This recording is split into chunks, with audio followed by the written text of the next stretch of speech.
Bonjour à tous, bienvenue dans le studio des experts. Alors une fois de plus, on va passer l'actualité de la semaine en revue pendant 1 heure et on va parler de bus électriques, d'antiracisme, de candidats aux élections communales, mais aussi de migrants et d'Eldorado. Pour analyser et commenter tout cela, 2 invités néopolitiques et 4 experts. Les 4 experts sont tout d'abord la comédienne / podcasteuse / entrepreneuse, c'est bien bruxellois ça slash, hein. Priscilla Haddad, bonjour. Bonjour Jean-Jacques. Le journaliste politiquement incorrect du vif, Nicolas De Decker. Mais oui Jean-Jacques, bonjour. La journaliste régionalement correcte de vivre ici, Aurore Pénois, bonjour. Bonjour. Et l'ex-politique, chroniqueuse et féministe Asita Kanko, bonjour. Bonjour. Alors on va parler d'abord du dépôt des listes, donc des élections communales, c'est ce week-end, on dépose les listes et on saura qui est candidat dans chaque commune. La semaine écoulée était donc assez dure pour certains candidats parce qu'ils ont vu leur nom rayé des listes. Vous verrez pourquoi. C'est tout un art de sélectionner et screener les candidats, Michel Guéhière et Nicolas Skenartz. Les propos ici sont quelque peu déformés. Séance d'entraînement au débat télé. Ces têtes de liste écolo doivent défendre leur parti dans les médias. Elles ont aussi la responsabilité de bien sélectionner leurs candidats. On discute énormément avec la personne pour voir est-ce qu'elle se retrouve dans le projet local, est-ce qu'elle se retrouve dans l'idéologie globale d'écolo. Un intérêt particulier est porté aux réseaux sociaux, moyens de campagne gratuits, mais pas toujours contrôlables. S'y ajoutent des chartes imposées par les partis. Le code moral, le contrat de réciprocité qui prévoit si la personne est élue, qu'est-ce qu'elle va devoir répondre. Au MR, cela vaut aussi pour les candidats dits d'ouverture. Tout le monde s'engage. À poser un geste d'apaisement si des accusations à son égard pouvaient porter préjudice au mouvement réformateur. À se mettre en congé ou à démissionner si une accusation l'empêche de continuer à exercer pleinement ses mandats et fonctions. Des formulations larges qui veulent protéger les partis en cas de faute d'un de leurs candidats. Cette tête de liste a carrément exigé des preuves. Copie de leur carte d'identité, un acte de certificat de résidence et un extrait de casier judiciaire vierge pour prouver qu'ils étaient dans les conditions pour pouvoir être éligibles. La crainte qu'une affaire même ancienne ressorte et profite aux adversaires. Ça peut parfois être un simple accident de roulage, mais parfois un peu grave, des condamnations pour faillite, des choses comme ça peut arriver. Donc j'ai des gens que j'ai refusés ou qui ont d'eux-mêmes dit « Ah ben oui, je comprends la démarche, la nécessité de faire de la transparence, la démarche d'éthique et d'engagement. » Ça ne peut pas tout éviter. Bien sûr, je dirais, on Google, je dirais un peu comme n'importe quel employeur les personnes, mais ça ne peut pas empêcher, je dirais, toute passée de remonter, et ça c'est clair. Il ne reste que quelques jours avant le dépôt final des listes. Une fois celles-ci déposées, plus moyen de les corriger. Alors maintenant c'est fini, c'est déposé. La campagne démarre. Priscilla Haddad, une première réaction par rapport à cette campagne électorale? Ouais, moi je trouve que c'est bien tout ce screening, qu'on les passe vraiment au peigne fin, parce qu'il y a eu dans le passé des choses qu'on ne voulait pas, des candidats qui n'allaient pas avec ce que le parti représentait. Et donc pour nous, en tant que citoyens, c'est important d'être sûr que les personnes sont en accord avec qui on va voter. Et en plus, avec les réseaux sociaux maintenant aussi, il y a énormément de choses qui peuvent ressortir. C'est plus comme avant, on peut plus cacher une petite histoire. Tout peut sortir et ce serait vraiment dommage que ça porte préjudice à la dernière minute. Donc je trouve que c'est bien.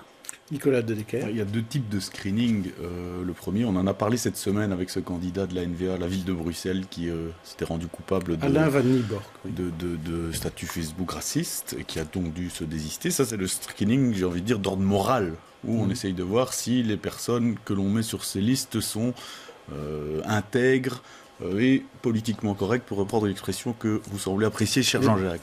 Et puis, et on en parle beaucoup, nous les journalistes, systématiquement, quand on reçoit une liste, on google tous les noms, on essaie d'aller chercher une ou l'autre histoire amusante à trouver, à ressortir, et histoire de mettre, comme on le dit à Charleroi, le mouquet dans les pouillons pour embêter le monde.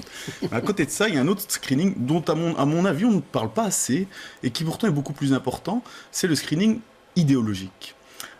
On entend beaucoup parler, en campagne électorale, on va peut-être pouvoir en parler avec nos invités, du fait que dans une campagne locale, communale, les différences idéologiques, elles s'effacent, elles ont moins d'importance, et donc, en conséquence de quoi, on peut prendre davantage de candidats d'ouverture, des gens qui se retrouvent sur la liste d'un parti alors qu'ils auraient tout aussi bien pu se trouver sur la liste d'un autre. Mais moi je trouve ça dommage, et je trouve que c'est quelque chose, en tant qu'observateur, mais aussi en tant que citoyen, contre lequel on doit lutter, parce que aussi bien au niveau local qu'au niveau national, les différences idéologiques, elles existent et elles sont très importantes. Il y a une façon de droite de régler des problèmes de mobilité, de vivre ensemble, de scolarité, etc. Et il y a une façon de gauche, ce n'est pas un gros mot. Et je trouve... Et ceux qui sont ni de droite ni de gauche... Et il y a une façon du centre aussi de le faire. Je veux dire, réparer un trottoir, ça peut se faire de plusieurs façons, en fonction de la personne qui paye, en fonction de l'aménagement que l'on décide, du matériau que l'on choisit, des priorités des personnes qui font les travaux. Ce sont des différences qui sont proprement idéologiques. Il faut arrêter d'avoir honte d'avoir de l'idéologie. Aurore Pénois.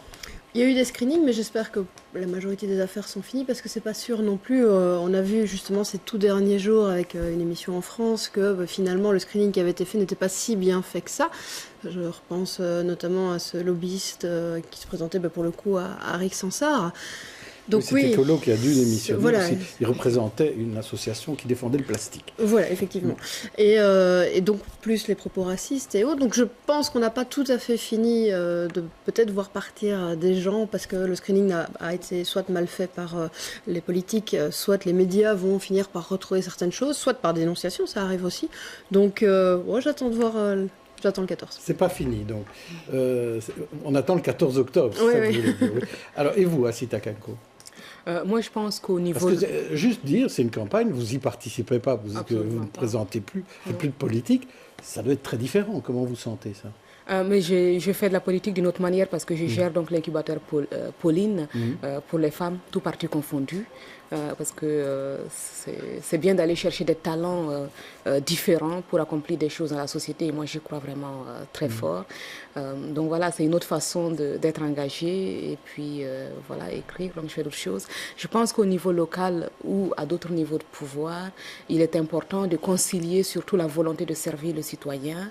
Et moi, je ne suis pas très branchée idéologie uniquement. Je suis dans le sens pratique des choses. Ce qui compte, c'est de trouver une solution pour les citoyens. Donc il faut amener des choses positives ensemble et agir pour le bien des citoyens. Donc on ne va pas bloquer un projet parfois parce qu'on a une idéologie différente. Il faut voir ce qui est bien pour la société. Mais la question peut-être de savoir, sur une liste, est-ce que tout le monde doit correspondre à une idéologie ou bien est-ce qu'il peut y avoir un peu de tout? Au niveau de l'idéologie, maintenant, c'est à chaque parti de voir ce qu'il veut. Parfois, il y a des partis qui essaient d'avoir des caractères, des approches différentes afin d'attirer un public le plus large possible. Donc, ça fait partie aussi des stratégies. Donc, à XL aussi, on a vu, il y a plusieurs listes qui sont là avec une concurrence parfois qui se ressemble. C'est peut-être stratégique. Eh bien, on va voir ce qu'en pensent nos deux invités néophytes en politique. Je leur demande de nous rejoindre.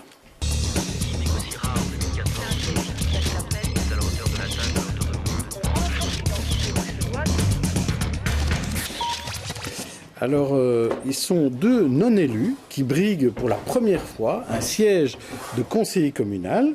Il y a Calvin Soares, enseignant, deuxième sur la liste écolo à Gansoren. Et à ses côtés, Marion Tilkens, avocate, qui elle est troisième sur la liste Connect You, c'est la liste CDH à Uccle. Alors, tout d'abord, à vous deux, je posais la question, vous avez vraiment l'espoir d'être élu Calvin Soares, par exemple. Non, mais quand vous vous présentez, est-ce que vous présentez... Non. D'abord, est-ce que vous êtes tête de liste, donc vous pourriez être bourgmestre, surtout qu'à Gansoren, c'est toujours possible d'être bourgmestre. Est-ce que c'est vraiment un espoir? Conseiller communal, bourgmestre, échevin? Non, tout d'abord, on a une tête de liste qui est une femme qui s'appelle Marie Fontaine, donc elle a la possibilité de devenir bourgmestre. Je suis deuxième, je la soutiens. Mais si je me suis présenté, évidemment, c'est pour être élu. Donc, celles et ceux qui me connaissent savent très bien que quand je m'engage, je fais les choses à fond. Et donc, je ne suis pas venu pour faire de la figuration en politique. Non, pas du tout. Et vous, Marion Tilkens? Moi aussi, j'espère être élue. Je pense que quand on s'engage, effectivement, on prend le risque.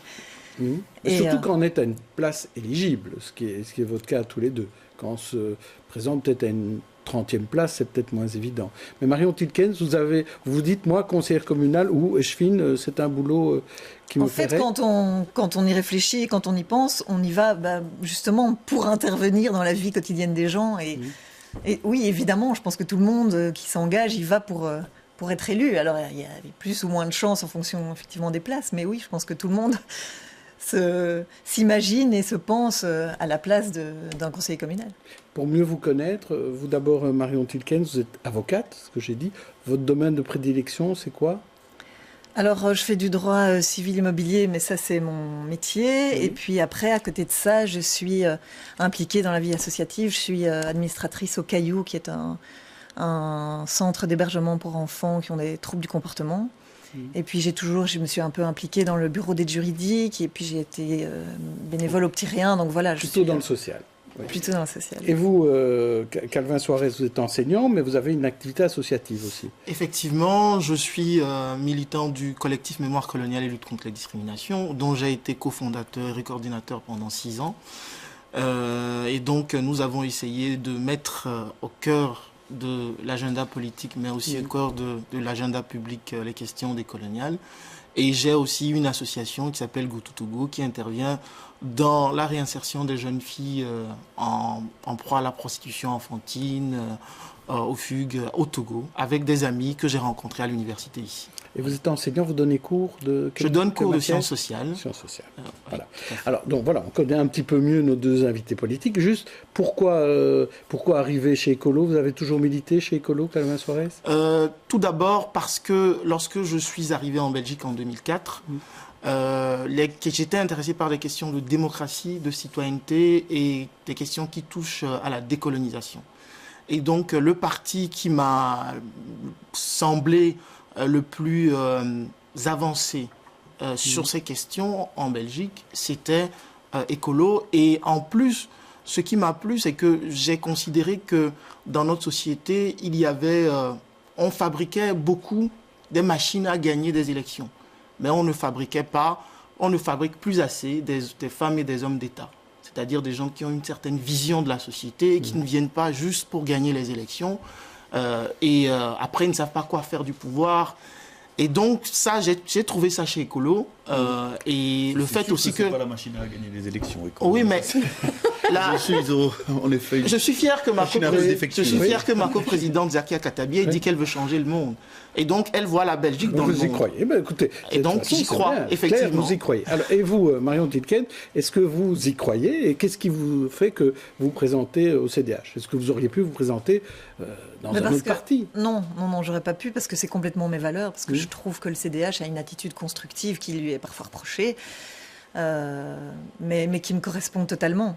Et donc, quand quelque chose est bien d'un côté, on le dit et on le soutient. Et puis en même temps, il y a cette fibre sociale qu'ils ont et humaniste, fatalement, qui me correspond complètement.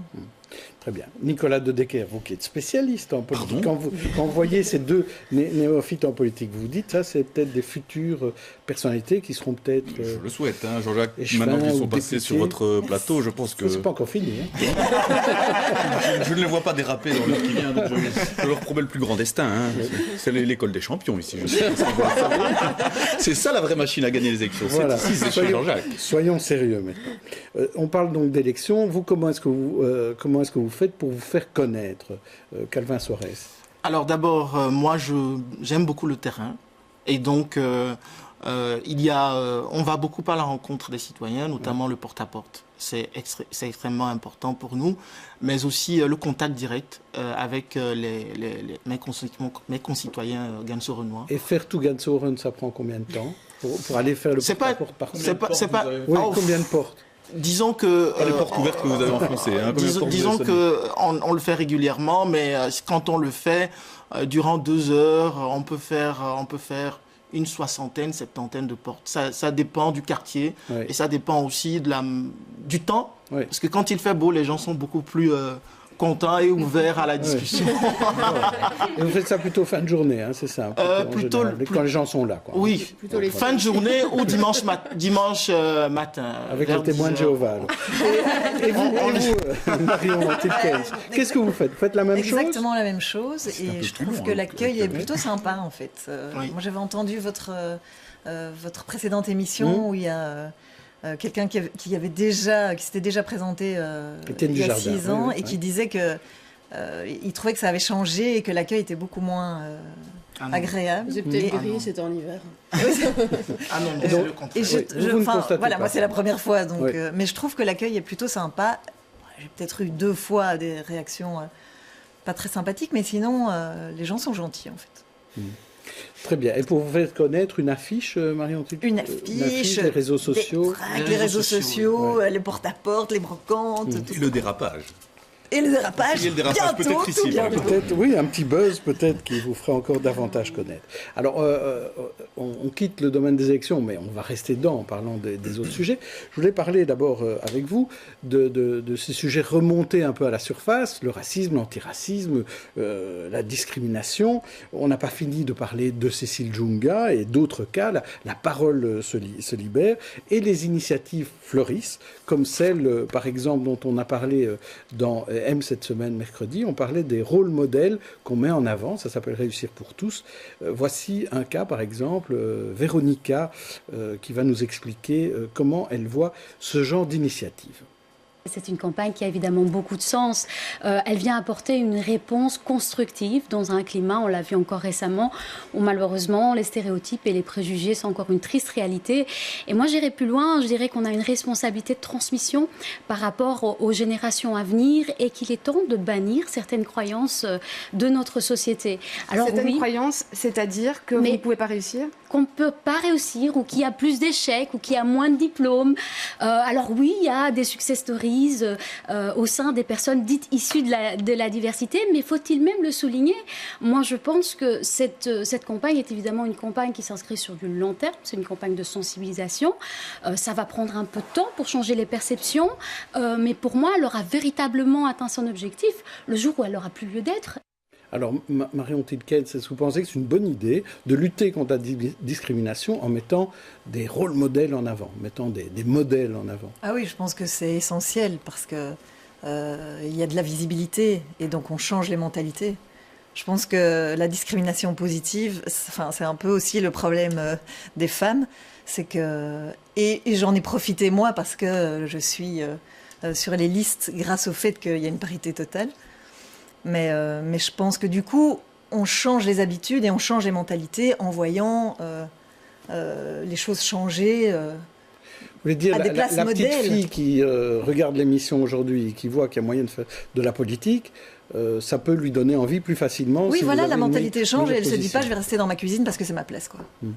Bon, Benoît ? Mais je pense que tout est bon à prendre, tant qu'à faire, mais je dirais Cécile Djounga a un rôle modèle en soi, on la voit tous les soirs, et pourtant, ça n'a pas réellement changé grand-chose, en fait. Parce que les choses n'ont pas encore assez changé. N'ont pas encore assez changé. Ouais. Moi, je serais peut-être dans une approche où on se dit, et on reproche aux médias, on reproche à plein de gens, et à juste titre, de ne jamais poursuivre tous ces gens qui, un jour, viennent écrire sur le mur Facebook de ces médias, dans les forums de discussion, des torrents d'insultes, parfois avec leur propre profil. Alors, le problème, c'est qu'évidemment, la justice a du mal à suivre derrière, et que les gens se disent très facilement, je travaille avec une collègue qui est aussi belge, mais qui ressemble plus à Sita qu'à moi, qui me dit mais je vais pas passer des plus longs cheveux que vous. Je vais pas passer toutes mes journées à aller porter plainte contre des gens qui m'attaquent. Et effectivement, qu'est-ce qu'on répond à ça au final? Qu'est-ce qu'on peut faire? Et je pense qu'il y a cette partie-là qui est aussi problématique. Calvin Suarez, vous, sur la position, c'est bonne idée ce genre d'opération ou pas? Oui, c'est une très bonne idée dans le sens où on a beaucoup souffert du syndrome Obama. Je pense, je le pense très très ouvertement, dans la mesure où lorsqu'Obama a été élu, il y a des théoriciens qui ont parlé du post-racialisme. C'est-à-dire qu'on est, à partir du moment où, à la tête de la plus grande puissance du monde, on a un noir, à la façon américaine, parce qu'en réalité c'est un métis, eh bien on a passé le cap du racisme structurel. Eh bien c'est faux. L'actualité nous a montré avec Donald Trump qu'il y a ce qu'on appelle le backlash, comme ça existe pour les femmes qui dénoncent des choses. Donc après, il y a le retour de bâton. Et ce n'est pas si étonnant que Cécile ait reçu tout ça après, parce que moi je pense qu'il faut coupler l'approche pénale à l'éducation. Et c'est ce qui manque beaucoup. Il faut prendre toute une génération, je pense qu'il faut un plan générationnel d'éducation. Et le rôle modèle doit être aussi un pan dans ce programme-là. Pourquoi? Parce que je vous raconte une petite anecdote. Un de mes élèves, un jour est venu il est noir, il est venu me voir, il était très gêné. Il m'a dit, monsieur, je vous ai vu à la télé parce que j'ai fait quelques interviews en tant que coordinateur du collectif. Et il me dit, vous, en tant que noir, comment vous avez fait pour apparaître à la télé et pour être enseignant aujourd'hui? Ça prouve qu'aujourd'hui, les enfants ont besoin de modèles. Ça, c'est très important. Et je termine en disant que aussi bien c'est important que les hommes, des petits garçons puissent prendre des femmes pour modèle. C'est aussi important que les noirs, des petits enfants noirs ou blancs puissent prendre un adulte blanc ou noir comme modèle. Tant qu'on n'arrivera pas à ça, à cette banalisation comme ça a été dit, le jour où on considérera qu'un bourgmestre, on a assez souligné l'origine italienne de Delio Di Rupo. Le jour où on ne va plus parler d'origine, mais qu'on va parler de compétences, je pense qu'on y sera arrivé. Très bien. En tout cas, ici, on est très diversifié. Parole à Asita Kango maintenant. Donc, moi, je pense à trois éléments par rapport à ça. Je crois que premièrement, les rôles modèles, c'est extrêmement important. Pourquoi? Il y a même des études qui ont démontré, récemment, il y a eu une grande étude en Inde par rapport aux femmes en politique, par exemple, qui indique que les adolescentes vont y croire davantage parce qu'elles voient des femmes aux commandes. Et en plus, la société va changer son regard sur la jeune fille et les familles vont davantage investir au niveau de l'éducation des filles. Donc, il y a tout un changement qui se déclenche parce qu'on voit un exemple et ça inspire tout le monde.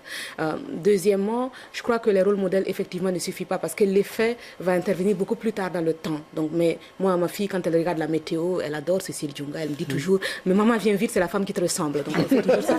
Donc, j'ai une petite fille qui est métisse, qui suit ça et qui est très contente de voir de la différence. Et la fois où elle a vu une femme noire dans sa bande dessinée, elle est venue, elle a couru pour me le montrer en disant, mais regarde, j'ai trouvé dans ma bande dessinée une femme qui te ressemble. Donc ça touche quand même les enfants.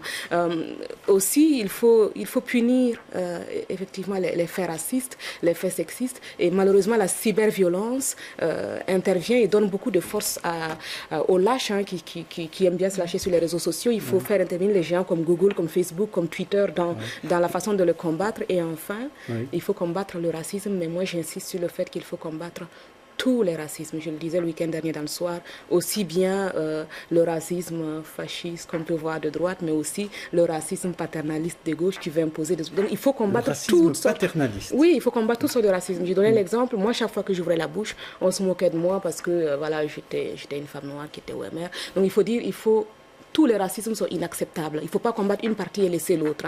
Il faut vraiment gérer toutes sortes de racisme. Maintenant, il faut dire qu'il y a beaucoup de choses dans la loi. Et ce sont ces choses-là ces lois-là qu'il faut appliquer aujourd'hui sans hésiter. En fait. Priscilla Haddad, vous vouliez ajouter quelque chose? Oui, évidemment, je suis totalement d'accord avec tout ce qui a été dit. Il faut plus punir. Et moi, en tant qu'actrice aussi, je me demande toujours comment est-ce que j'ai eu cette audace de faire ce métier qui est très difficile. En fait, je ne m'étais pas rendu compte à quel point ce serait difficile pour une jeune fille noire belge de jouer une non noire. Et là, c'est la première fois de ma vie, de ma carrière, que je joue un rôle qui n'est pas directement lié à la couleur de ma peau. Et je pense que c'est important. La pièce où vous jouez pour l'instant au Théâtre Poème 2, vous jouez un rôle. Je joue une femme. Je joue une lambda. Femme. Voilà. Exactement. On ne parle jamais de la couleur, de l'origine, aucun lien. C'est la première fois que ça vous arrive. C'est la première fois en 6 années de carrière. Et c'est pour ça que moi, je suis pro-quota. Et je voudrais que la raison, Cécilie est une amie très proche, on a fait notre formation ensemble à Paris, et je pense qu'une des raisons pour laquelle elle a été tellement agressée, c'est parce que c'est la seule. Et malheureusement, s'il y avait plus de femmes noires sur notre service public, dans les médias, dans les films, dans les séries, eh ben les gens ils vont prendre beaucoup plus de temps à appeler et ils vont passer leur temps à devoir appeler, ils vont plus savoir quoi faire. Donc je pense que ils vont s'habituer. Ce sera pas genre pour une fois il y a quelqu'un et donc je comprends pas. C'est tous les jours, tout le temps, on en voit partout et il y a plus de différence. Priscilla, est-ce que vous pensez que quand quelqu'un téléphone, ici c'est une chaîne de télévision, pour dire cette dame ne doit pas présenter la météo parce qu'elle est noire, est-ce que vous trouvez qu'il faut faire le message à la personne concernée. Bien sûr. Et alors je me demande encore comment est-ce qu'on lui a fait le message. Je me demande si on s'est rendu compte de l'agression que ça allait provoquer chez elle. Oui. Et je pense que ça, c'est très important aussi aux personnes qui passent ce genre de message de ne pas sous-estimer l'impact que ça peut avoir. Parce que clairement, elle a été extrêmement touchée. Je pense pas qu'on ait pris... Ça peut passer comme une blague, mais en fait, pas du tout. Mais oui, je pense que c'est primordial de passer le message et évidemment de donner toutes les informations qu'on a, le numéro de téléphone, le nom de la personne, de prendre tout ça pour que la personne puisse être poursuivie, bien sûr. Nicolas Pour embrayer sur ce que dit Priscilla, d'abord vous remercier Jean-Jacques d'avoir invité des membres des minorités. Je suis carolorésien. Oui. Mais c'était très dur, j'ai beaucoup hésité. Il est aussi un homme. On a nous médias, un énorme travail à faire d'une manière générale. Le cas de Cécile Djunga d'ailleurs est paradoxalement révélateur de ça. Nos rédactions sont trop blanches. Au Vif l'Express, chez nous, nous n'avons qu'une seule personne dont le papa était tunisien. Nous sommes une quinzaine de journalistes. C'est pas grand-chose. Je sais que vous avez un Suisse dans votre rédaction. On n'a pas que ça. Je suis pas sûr que voilà. La mienne, par contre, ça va. Ça va mieux à l'RTBF qu'auparavant. Le soir a fait un très beau numéro spécial contre le racisme. Les gens qui ont écrit ce numéro spécial étaient tous de bons blancs. Et je pense que c'est un problème aussi dont nous, médias, ne parlons pas suffisamment. On n'a pas assez cette idée de se critiquer soi-même chez les journalistes. Et puis, Calvin, pardon. Allez-y. Oui, Calvin et il y a aussi le fait que parfois, on intériorise une manière de faire inconsciente et on n'arrive pas à faire la part des choses. Quand on voit le débat qui a eu lieu, à votre avis, sur la RTBF, je pense qu'il y a des personnes qui peuvent être représentatives aussi des minorités. Donc il faut une représentation un peu plus fidèle de la société sur les plateaux de télé et qu'on ne mette pas des tenants du pouvoir uniquement, ceux qui ont eu à diriger ou qui dirigent encore et qui sont tenants du pouvoir et qui ont essayé des solutions, qui ont fait ce qu'ils ont pu. Il faut aussi montrer, comme vous l'avez fait avec Shuna Lomponda, montrer des initiatives nouvelles portées parfois par les victimes de racisme elles-mêmes, qu'on les mette dans la lumière, parce que la manière dont on dispose les gens est aussi importante que le fond des choses. Alors, dernière question, peut-être, je vais proposer à Marion Tilquet, parce que doit un peu rattraper le minutage quand même. Est-ce que tout le monde peut être antiraciste et se plaindre du racisme? Est-ce qu'un blanc peut parler à la place d'une victime noire, d'une victime arabe, d'une victime juive, ou pas? Est-ce que chacun doit parler en ce qui le concerne et pas du reste? Est-ce que vous avez une opinion particulière là-dessus? Vous voulez dire, ici, par exemple, est-ce qu'un blanc peut parler de la souffrance d'un noir? Par exemple, oui. En fait, je pense que oui, mais ce qu'il y a, c'est qu'on a tous, chacun, je pense, des préjugés. Et moi, j'en suis victime comme femme. Comme une cloise. Je ne vais pas relever. Et donc, en fait, il faut changer les habitudes. Mais je pense que oui, tout le monde peut parler de ça, je pense. Alors, je ne vais pas rouvrir le débat. Non, je ne vais pas rouvrir le débat parce qu'on ne peut pas... Vous avez ouvert un chapitre. Oui, je sais. Eh ben, je l'ai ouvert exprès et on en reparlera les semaines prochaines. Je vous propose de passer à nos têtes d'affiche à présent. Je vous propose à chacun d'entre vous une galerie de portraits de personnalités qui ont fait la semaine. À vous de choisir celui qui vous inspire. Calvin Soares, on commence par vous. Je vous propose tout d'abord Viktor Orban, Premier ministre hongrois, morigéné par l'Europe. Nasser Nafti, le nouveau directeur de l'Espace Mag. Serena Williams, tenniswoman qui insulte l'arbitre et perd sa finale. Ou Adeline Dieudonné, écrivaine sélectionnée pour le prix Goncourt. Alors qui choisissez-vous? Victor, Nasser, Serena ou Adeline? J'hésite entre Viktor Orban et Serena Williams. Oui, Serena Williams, parce que Serena Williams. Si ma filleule qui est blanche me regarde, je l'embrasse. Parce que je parlais de modèle, et je pense que Serena Williams est aujourd'hui le modèle, pas seulement des Noirs, des femmes noires, mais des gens qui aiment le tennis. C'est une championne. Et j'estime que ce n'est pas tant les réactions sur le moment même, sa réaction qui m'a choqué, c'est ce qu'on a dit après. C'est la manière dont on l'a traité après, en fait, qui m'a le plus choqué. Et j'estime qu'elle a le droit, comme tous les autres tous les autres tennismen et tenniswomen, et j'ai vu elle a le droit de péter les plombs. Une comparaison, non pas péter les plombs, de réclamer quand elle n'est pas d'accord. Elle l'a fait de façon véhémente, je suis d'accord, mais j'ai vu un peu une comparaison avec John McEnroe. John McEnroe. Et à l'époque, lui, on se rendait compte qu'il pétait les plombs, vraiment. Voilà, il était presque assez physiquement agressif. Et on n'avait pas les mêmes commentaires, ni les mêmes remarques vis-à-vis de lui. Donc, une femme noire en plus, qui est originale dans la mesure où elle choisit cette tenue, où elle décide de jouer. Et on sait qu'elle est une des plus grandes championnes de l'histoire. Qu'on puisse en arriver à ces remarques d'une bassesse que je trouve complètement indécente, ça m'a beaucoup choqué. Oui. Alors on va passer et je la soutiens. Très bien. On va passer au portrait de Marion Tilkens. On commence par Jean-Pierre Ludgen, Monsieur Icewatch qui défie son frère à Bastogne, Yann Fabre, le grand artiste accusé d'être un grand harceleur, ou Guy Verhofstadt qui s'allie à Emmanuel Macron pour les européennes, ou encore Isabelle Grippa, la nouvelle directrice de Hub Brussels, l'agence économique de la capitale. Alors qui choisissez-vous? Jean-Pierre, Yann, Guy ou Isabelle? Je vais prendre Yann Fabre. Oui. Ah, c'est tout? C'est tout. Et alors, qu'avez-vous à dire sur Yann Fabre? Que c'est un artiste assez intéressant, mais manifestement une personne plus conflictuelle, on va dire. Voilà, et que manifestement, il y a des problèmes au sein de son équipe. Mais voilà, vous allez m'en dire plus, vous. Non, c'est vous qui choisissez. Alors, je vous remercie tous les deux d'avoir participé à ce petit jeu des portraits. Je vous propose de montrer quelques images de la campagne.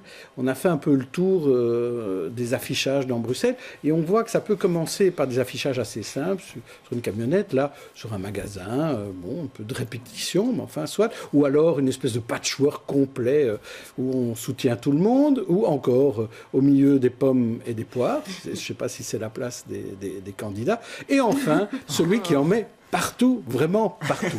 Alors, Nicolas Dedecker, qu'est-ce qui est efficace, finalement? Efficace, je ne sais pas. Ce que je sais, on a l'habitude d'en rire à chaque fois, mais ne pas le faire est mortel. C'est-à-dire que les personnes qui n'affichent pas leur tête, c'est-à-dire les personnes dont les électeurs ne sont pas au courant qu'ils se présentent, ne gagnent jamais les élections. Et donc, effectivement, on peut s'interroger sur le caractère contre-productif de certaines initiatives, mais ne rien faire est au-delà du contre-productif, ou en deçà même, c'est productivité zéro absolue. Et donc il y a, comme dans tout, un juste milieu à trouver. Asita Ganko, c'est vrai? Oui, je pense que qu'il est important d'afficher. Maintenant, ça c'est un peu ridicule, ce qu'on vient de voir. Je ne comprends pas pourquoi les gens font ça. Il faut afficher, mais de manière stratégique quand même, à des endroits où il y a des passages, et surtout pour se faire connaître. Hein, parce que sinon, on reste dans la bulle politique où les gens savent que vous êtes candidat. Mais le pire, à mon avis, c'est de rencontrer quelqu'un après qui vous dit « Ah bon, tu étais candidate ?» Donc il faut, quand même... Moi, j'encourage, en tout cas les gens, on en parlait déjà avec une femme ce matin, on les encourage à faire quand même des affiches, à en mettre quelques... Le fait de mettre une affiche prouve que vous avez discuté avec quelqu'un, c'est déjà ça. Alors Marion Tilkens, oui, je voulais juste dire qu'à Uccle, en fait, les commerçants ont tous décidé de ne pas afficher. Ça, et donc, en fait, bien, comme c'est pas bien. Moi, je trouve ça très bien parce que ça donne la même chance à tout le monde. Oui. Et on n'est pas...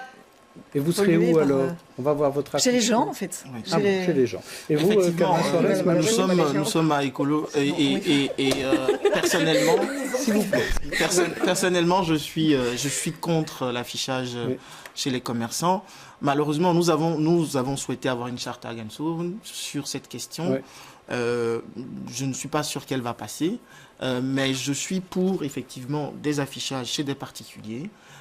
Parfois, certains commerçants sont obligés, se sentent obligés de prendre des affiches parce que tel est fin et donc après les élections, on ne sait pas ce qui peut se passer, etc. Et je pense qu'il y a aussi les réseaux sociaux, il y a aujourd'hui beaucoup de moyens de se faire connaître. Mais moi, ça m'a manqué à Uccle, justement, parce que quelque part, c'est... Ben oui. J'ai gardé secret jusqu'à maintenant. C'était stratégique. Oui, ça vous manque les affiches. Oui, parce que j'aime bien quand je vais chez mon boucher. Du coup, je me dis si lui fait confiance, peut-être que moi aussi. Voilà, c'est une façon comme une autre de connaître les candidats et de se dire tiens, si mon boucher ou ma personne, ma poissonnière l'aime bien, et peut-être que c'est un petit plus ou un petit moins. Ça dépend aussi. Aurore Pénois. C'est pas un peu léger comme choix Mais il y a bien sûr autre chose, bien entendu. Mais je dis en plus, Mathieu. Alors, on va parler de choses de beaucoup plus sérieux. Maintenant, on va parler du pacte d'investissement lancé en grande pompe au musée de Tervuren mardi, sans les chefs de gouvernement socialistes, mais avec tous les autres. Éclaircissement sur ce plan avec Michel Gaillard. 150 milliards d'euros à investir d'ici 2030. Au mois de novembre dernier, le gouvernement avait un petit peu avancé sur la chose. Il parlait à l'époque de 60 milliards d'euros. On est donc plus avancé dans cette version finale. Ça fait 2 ans déjà que le Premier ministre Charles Michel parle de ce pacte d'investissement pour l'avenir de la Belgique. 6 domaines spécifiques donc. Le premier, c'est la transition numérique. Il s'agit d'abord, ça concerne peu les Bruxellois, plutôt à la Wallonie, d'éviter les zones blanches, celles où il n'y a pas de réseau Internet, et d'amener partout où ce sera possible la 5G. La création de start-up, c'est l'emploi, c'est le fameux Jobs de Charles Michel. Il espère créer dans les start-up 40 000 emplois d'ici à 2030. La cybersécurité, c'est une demande de la justice. Le procureur Van Leu l'a dit. On craint que dans quelques années, des terroristes n'utilisent les ordinateurs et Internet pour contrôler des métros, des trains, pourquoi pas des avions. Il faut sécuriser un maximum notre Internet pour éviter la cybercriminalité. Et puis il y a l'éducation à l'Internet. On le répète aussi très souvent, ceux qui ne savent pas coder sont les analphabètes de demain. Attention, le fédéral n'a pas toutes les clés. Il va donc devoir nouer sans doute des accords avec les écoles, les provinces, la Fédération Wallonie-Bruxelles, pourquoi pas les communes, pour amener l'informatique dans nos écoles. De l'argent pour la santé, précisément pour la recherche, ça aussi, ça intéresse les universitaires et les pôles biomédicaux, notamment en Brabant wallon, très développés. Le gouvernement va utiliser cette manne pour aider la recherche médicale. Comment stocker de l'énergie et comment produire de l'énergie verte, c'est un des objectifs de ce pacte pour les investissements. Et puis alors il y a le dernier point, la mobilité. On le dit aussi, certains dossiers qui reviennent souvent dans l'actualité sont compris dans cette enveloppe de 150 milliards d'euros, notamment le développement du fameux RER. Alors Nicolas Dedecker, vous partagez l'optimisme du Premier ministre? Deux réflexions. D'abord sur le timing. Ces deux réflexions m'incitent à tempérer sévèrement cet optimisme-là. Sur le timing, on est en fin de législature, par ailleurs à 6 mois d'élections communales qui précéderont tout de suite... 6 mois d'élections fédérales. 6 semaines d'élections communales qui précéderont ensuite 6 mois de campagne fédérale. Excusez-moi, mais on dans le chiffrage. On compte pas bien les semaines, à mon avis. À 4 semaines des élections communales. Planifié comme ça sur 11 années en fin de législature, donc sur les 2 prochaines législatures, 150 milliards d'investissements, tout qui connaît les temps politiques sait que ça ne se fera pas. C'est très clair. Je veux dire, la façon, le timing tel que c'est apporté démontre qu'il y aura sans doute des initiatives. Et ça se fera d'autant moins que peut-être les deux gouvernements socialistes ne sont pas venus. Évidemment. Et ça c'est ne sont pas derrière le projet. C'est le deuxième point, et c'est sur la méthode. L'expert en chef, l'ancien patron du VOCA, expliquait que ça n'avait rien d'idéologique ce plan. Il a tout d'idéologique, au contraire, c'est pas un mal, mais il faut l'assumer. C'est-à-dire que dès le départ, le choix des experts, c'était choisir, je pense, 6 anciens grands patrons, à une époque où on parle partout de co-construction, de projets rassembleurs, etc.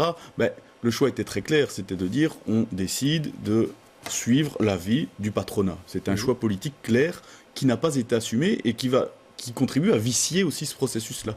Et alors, en conséquence de quoi d'ailleurs, il y a toute une série d'investissements nécessairement publics et pratiquement non rentables, non productifs, qui ne sont pas intégrés là-dedans. Or, c'est de cela aussi que la Belgique a besoin. On parle un peu de mobilité. Le gouvernement a désinvesti dans la SNCB. On ne parle pas des bâtiments. On a un palais de justice à Bruxelles dont on parle ces dernières semaines parce qu'on réfléchit à des façons de recommencer à le rénover. On aurait bien pu le mettre là, de la même manière que tous les bâtiments fédéraux ou presque qui sont aujourd'hui dans un terrible état. Il faudrait investir, mais bon, on ne parle pas d'école. Se mettre d'accord. Bien sûr, mais le fait même que l'on ait donné les clés de ce pacte d'investissement au grand patronat a empêché les experts de réfléchir sur des investissements qui ne leur semblent pas productifs et qui le sont sans doute moins. Est-ce qu'on parle de construire des écoles? On en a besoin pourtant. Asita Kanko? Moi, je pense que c'est toujours bien de prendre des initiatives.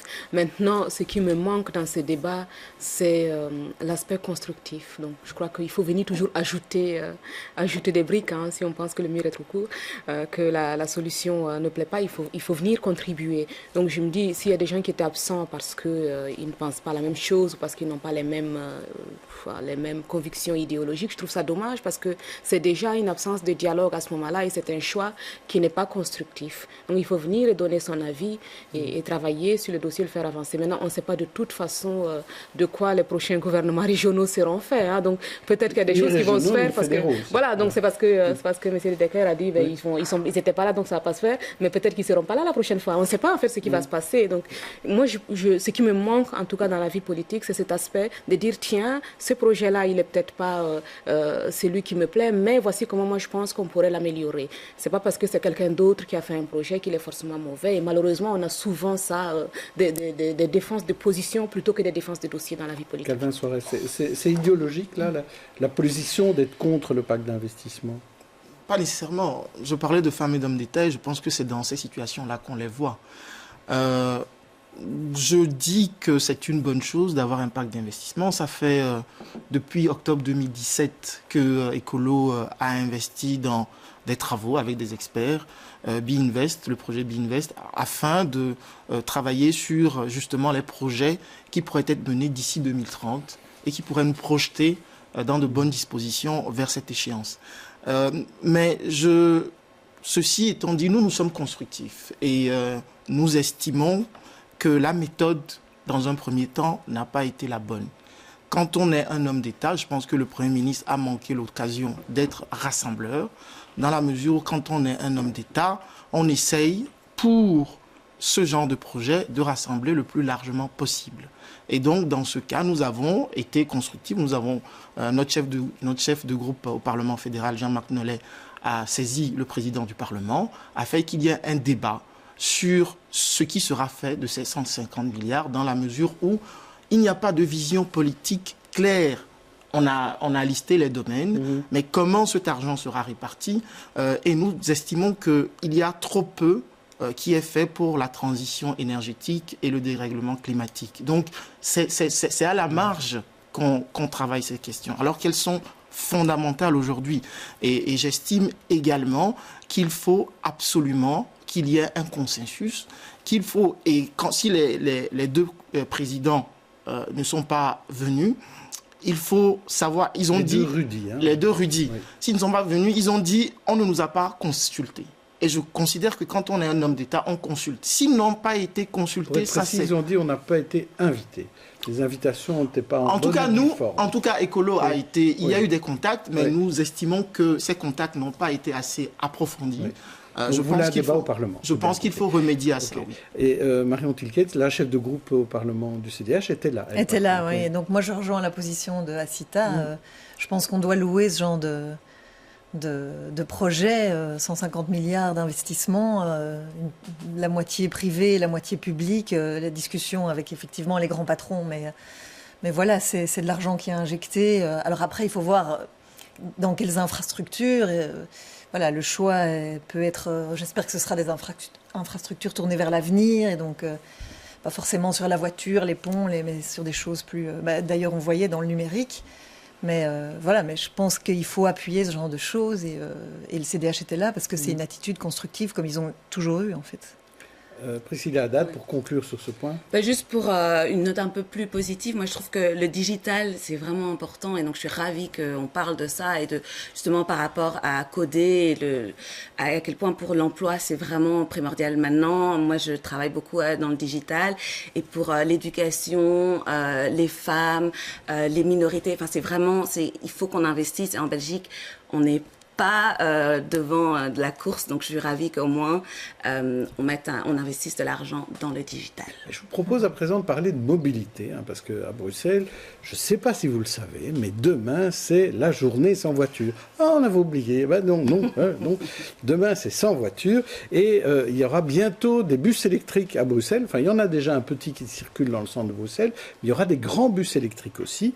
Et je vous propose de regarder un reportage à ce propos, c'est celui de Katharina Le Thor et Nicolas Skenartz. qu'est-ce qu'on va tester avec ces bus? Parce qu'on va évidemment tester l'autonomie, voir combien de temps ce bus peut rouler. Nouveau test pour la STIB. Après les citybus de la ligne 33 qui compte une trentaine de places, un bus standard full électrique prêt à accueillir 68 usagers conduits par des chauffeurs spécifiquement formés. Il faut plus anticiper au freinage. Bon, la conduite est déjà plus douce aussi qu'un bus standard. C'est Patrick notamment qui forme les futurs conducteurs. Je me sens beaucoup mieux dans un bus qui soit hybride ou full électrique plutôt que les autres. Parce que les autres, voilà, il fait beaucoup de bruit. C'est moins dynamique, c'est moins souple et donc c'est un petit peu plus compliqué. Un bus plus silencieux, plus confortable, équipé de rampes pour les personnes en fauteuil roulant. Avec ce nouveau véhicule, la STIB marque le lancement officiel d'une politique 100% électrique sur son réseau. Parce que c'est un vrai bus, un bus de 12 mètres tel que nous les exploitons tous les jours sur notre réseau. On a des bus diesel, aujourd'hui on essaye un bus électrique. C'est vraiment un moment très important. Des citybus en avril, des bus standards aujourd'hui, et ce n'est qu'une première étape. Dans 15 ans, le réseau ne devrait compter que sur des véhicules électriques, un travail de longue haleine. Il faut plus de bus électriques qu'un bus diesel, parce qu'il faut le recharger une partie du temps. Il faut des dépôts plus grands, parce qu'à chaque bus électrique est attaché à un système de chargement. Et donc, comme il faut des dépôts plus grands, il faut plus de dépôts. Donc, c'est beaucoup plus complexe qu'on ne le pense. Une chose est sûre, la flotte de bus électriques de la STIB s'agrandit. 7 citybus sur la ligne 33 depuis avril, 5 bus standards pour octobre, mais encore 110 bus hybrides commandés pour décembre 2018. Objectif final, un réseau 100% électrique à l'horizon 2030. Extraordinaire ce bus électrique, Aurore. Mais c'est parfait, je ne dis jamais souvent de bien de la STIB et là, j'ai ma confession ce samedi. C'est une excellente idée et j'espère que ça va continuer et qu'ils vont continuer effectivement dans ces idées vertes qui permettent aussi de réduire fortement la population dans cette magnifique ville de Bruxelles. Oui, parce que quand même, d'habitude, les grands bus articulés, c'est du diesel. Hein. Donc on le ça sent, pollue beaucoup. Quand vous êtes en vélo derrière ou même à pied à côté, voilà. Et donc non, c'est bravo, chouette. Moi j'ai une voiture hybride. Vous avez une voiture STIB, hein, c'est pas...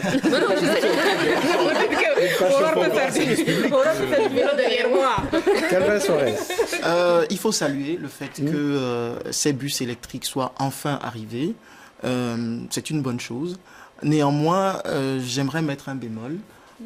Puisque je vais dire qu'il n'est pas trop tard pour bien faire, surtout quand on veut sauver la face du gouvernement à quelques encablures des élections. Parce qu'il faut rappeler qu'il y a eu une initiative qui visait à faire venir 250 bus hybrides. Et il faut dire aux téléspectateurs la vérité, parce qu'on parle d'hybride, on n'ajoute pas diesel. Il y a du diesel là-dedans. Et donc, ce que nous dénonçons, c'est que nous avons fait une proposition constructive à l'époque visant à avoir des bus au gaz qui seront beaucoup moins polluants que le diesel. Eh bien, ces 250 bus, on va se les taper quand même. Et donc, je pense qu'il faut gouverner ses prévoirs. Et donc, il faut anticiper. Et c'est dommage d'avoir ces bus au diesel. Mais il faut aller plus loin. Il faut aller plus loin. Alors, est-ce que la STIB roule pour le gouvernement bruxellois, Marion Tilken? Alors, en tout cas, pas pour la ministre de l'Environnement, puisque vous savez qu'elle a prévu de sortir le diesel de la ville. Elle est CDH, je pense. Mais il est possible. C'était une main tendue, je vous remercie. Je la saisis volontiers. Donc, effectivement, elle sort du diesel d'ici... en 2030, donc d'ici... Oui, donc il n'y aura plus de bus diesel il n'y aura plus de diesel du tout à Bruxelles. Et ça... Voilà, ça c'est une formidable avancée. Mais je me demande quand même, ces bus, qu'est-ce qu'on va en faire? Les bus hybrides diesel. Et vous savez, souvent, on les vend dans d'autres continents. Ah ben, voilà, c'est ce qu'on dénonce. C'est ce qu'on dénonce. Pour aller polluer ailleurs. Ah ben justement, voilà. c'est ce qu'il faut dénoncer. Ouais. Et ce n'est pas une bonne chose. Mais alors moi j'ai appris qu'à Bruxelles, il y a une personne sur deux n'avait pas de voiture. Oui. Donc ça avance, quoi. Je me rends compte que dans les mentalités, les jeunes comme vous... ils ont beaucoup moins le réflexe du permis de conduire. Moi, quand j'ai eu 18 ans, et un jour, j'avais mon permis de conduire. C'est plus du tout le cas aujourd'hui. Et donc, je pense que petit à petit, on évolue. Et aujourd'hui, vous êtes prête à abandonner la voiture? Alors, c'est une grande question. Je l'ai abandonnée pendant 2 ans. Mais j'ai 2 ados qui font du sport partout. Et donc, je l'ai reprise et je repense à l'abandonner. Mais qu'ils aillent au sport en vélo. Oui, je sais. Comment à l'échauffement avant d'y arriver. Moi, pas au sport qu'ils vont. Je préfère contrôler les conduites. Je tiens à dire, j'ai laissé la voiture, c'est vélo, il y a énormément d'autres solutions maintenant de covoiturage, enfin de partage de voitures s'il faut utiliser la voiture. C'est un enfer pour se garer, il y a des contrôleurs tout le temps. Enfin, vraiment, moi je suis pro, pas voiture. Et la journée sans voiture, je la trouve formidable. Et d'ailleurs, il fait toujours beau, je ne sais pas si on s'est rendu compte, il fait toujours beau les jours de journée sans voiture. Donc peut-être qu'il faudra en avoir plus qu'une fois par an. Ça aurait un effet positif sur la météo. Qui sait? Essayons peut-être. Une semaine sans voiture. Qui dit mieux? Je me suis fait la réflexion, j'habite dans le centre-ville, excuse-moi Sita, l'an passé j'avais complètement, je suis désolé, mais j'avais oublié que c'était la journée sans voiture, je suis sorti de chez moi. Et là c'est le drame. C'était pourtant un dimanche, il y a moins de circulation dans le centre-ville, j'ai été enivré de la pureté de l'air. Je me suis dit plus que jamais, mais nom de Dieu, qu'est-ce qu'on est bien sans bagnole. Ça, quand on habite sur le piétonnier, c'est parfait. Alors, Asita Kanko, vous voulez ajouter quelque chose? Moi, je vais ajouter deux petites choses rapidement. La première, c'est qu'il ne faut pas être contre la voiture, forcément, c'est pas toujours mauvais. Et on peut avoir une voiture, mais choisir de l'utiliser de manière constructive. Moi, j'ai choisi une voiture hybride, pas diesel du tout. Et je la prends parce que j'en ai besoin. Et je trouve qu'on doit avoir la liberté de choisir comment on veut se déplacer. Parfois, je prends le métro, parfois, je prends ma voiture quand j'en ai besoin. Donc, il faut laisser donner aux gens la liberté de faire comme ils veulent. Et l'autre chose, c'est par rapport à la journée sans voiture. Je pense aussi qu'il faut en avoir plus qu'une fois par an. Un exemple, à Tokyo, ils ont une journée où on ne ferme pas vraiment la rue, mais il n'y a plus rien qui passe et on voit plein de monde et c'est vraiment magnifique.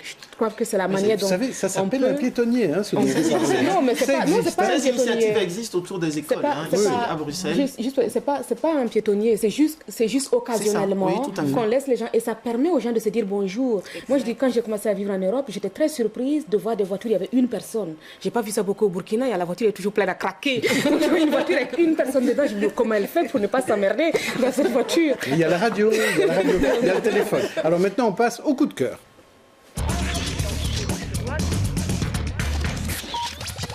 Et on va commencer avec Priscilla, et vous vouliez nous parler d'un livre, en fait. Oui, Priscilla. c'est un livre pour enfants, mais alors c'est peut-être la petite fille en moi, mais moi je trouve que c'est aussi un livre pour adultes, qui s'appelle Comme un million de papillons noirs, de Laurane Safou et Barbara Brun.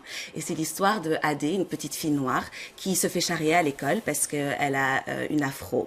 Et donc sa mère trouve un moyen de lui faire aimer ses cheveux naturels. Et je trouve que dans ce moment, maintenant où on parle beaucoup de racisme, positif aussi, ce qui est important, c'est d'apprendre aux jeunes filles à aimer leurs cheveux et à montrer à la société que voilà, des cheveux naturels, c'est normal et que les cheveux afro, ils croient moins en la gravité que d'autres, mais ils sont aussi beaux. Nicolas, vous n'allez pas parler de cheveux afro, mais non, je l'avoue. J'avais deux coups de cœur normalement, mais je suis pris ce week-end à Charleroi. Les 30 ans de mariage de... Oui. Catherine, dite Marie-Françoise et Denis, je les salue, j'arrive bientôt. Puis Olympique Charleroi-Meux. Oui. J'avais négligé l'histoire du coup de cœur, je vous l'avoue. Néanmoins, ma délicieuse collègue Laurence Van Brumbeek, qui est un génie, m'a suggéré de conseiller à nos téléspectateurs de participer à la Fête des Possibles.